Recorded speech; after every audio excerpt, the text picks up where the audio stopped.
pain. It's all in your head. Thank you. Back pain's a huge problem globally. It's the leading cause of disability worldwide. And in 2016, back pain was responsible for more than 30 million days off sick. So it's a problem that's not going away. But how can that be? Because we live in a world where everything can be fixed. You have a problem with your car, you take it to the mechanic, they diagnose the problem, and you're good to go. And that logic applies to health too. You have an infection, often the right antibiotic can cure that. Many types of cancers can now be cured. We can do face transplants, for goodness sake. Why can't we cure back pain? Surely we just need to find the right fix. Well, that's what I thought when I was first starting out as an osteopath 10 years ago. I just wanted to fix people. I couldn't wait for them to come and lie down on my couch so I could lay on my healing hands. And it was great, and I really enjoyed it, and people got better, and they loved it. But after some time working this way, I started to reflect on my practice, and I noticed that not everybody would get better just like that. And there were some people who kept coming back.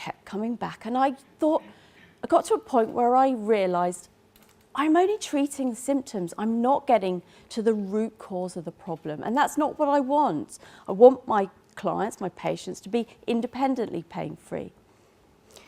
So it set me on a bit of a journey to find out the truth about back pain and to find out what science can tell us about back pain that isn't immediately obvious. I said at the beginning that back pain's all in your head. That's not true. But there's a grain of truth there that pain is 100% a product of the brain. It's very, very real, but what it is a sensation produced by the brain in response to perceived threat. And this sensation is produced as a result of all available information to the brain. What it's not is an accurate indicator of damage. And that's the mistake we very often make. We always think pain means injury. And there's many ways that we know this is the case. And one very stark example is with the phenomenon of phantom limb pain. That's when someone has a limb amputated, yet they're still able to feel very, very real pain in the limb that's been taken away. So when I say all available information that goes to the brain, what do I mean? Well, obviously damage is important. Is there damage present? But other things too, like your wider health, your nutrition, your level of physical activity, and even wider than that too. Are you happy? Are you in a stable relationship? Are you under excessive work pressure at the moment? A Lancet study published early this year looked at all the recent research on back pain. And interestingly, they concluded that the single most important factor for back pain persisting is stress and anxiety. And in fact, the longer back pain's been going on, the more that physical factors diminish in importance and psychological factors increase in importance. So I believe the world needs a different approach to back pain.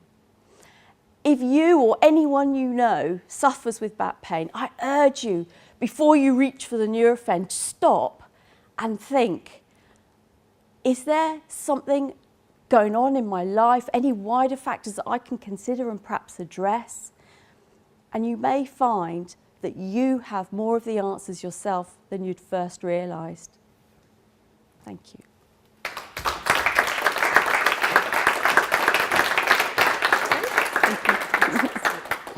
Judges, who would like to go first? I have got a choice. Just lost pop, rock, paper, scissors. Yes, you lost. Tossed up for the last one. That's good. I really enjoyed that. Thank you. It was really good. You have a lovely presence on stage. That's the thing I noticed first. Is that you're right up at the front. You took control. You took command. There's lots of eye contact. We could hear you. Voice was up and down. It was really, really engaging.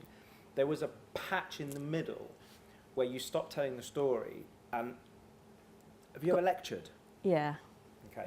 And that's why I feel you dropped into kind of lecture Teaching. mode, teaching mode, which is fine. But at that point, I wanted more of the story, and I think you can weave in a lot of the stuff that you were telling us, which I've now forgotten because you were lecturing, but I can remember the story. Interesting. Does that Yeah, make sense? thank So I you. think that's something to watch, and I think if you have educated and you have lectured a lot, it's really easy, especially if you're in perhaps an environment you're not that comfortable in, to fall back into that because that's your safe space. Yeah, thank you. Okay. That's really helpful. You know what I find so fascinating? I don't have back pain, nor do I care about it. But I was sitting there just like, wow, because so many people I know do, and that's so fascinating. And what I really want to give Claire some credit for, compared to the practice video you did, when she was talking about back pain, yes, okay. This is now a global message, and it really needs to get out there. Did you hear this as well in the wording? It's just really something, not for an audience of 20 people, but this can easily be delivered at the big conference, that has like 2,000-3,000 people. So good job. Thank Cut you. yourself some slack. High five. And give her a hand. Thank you.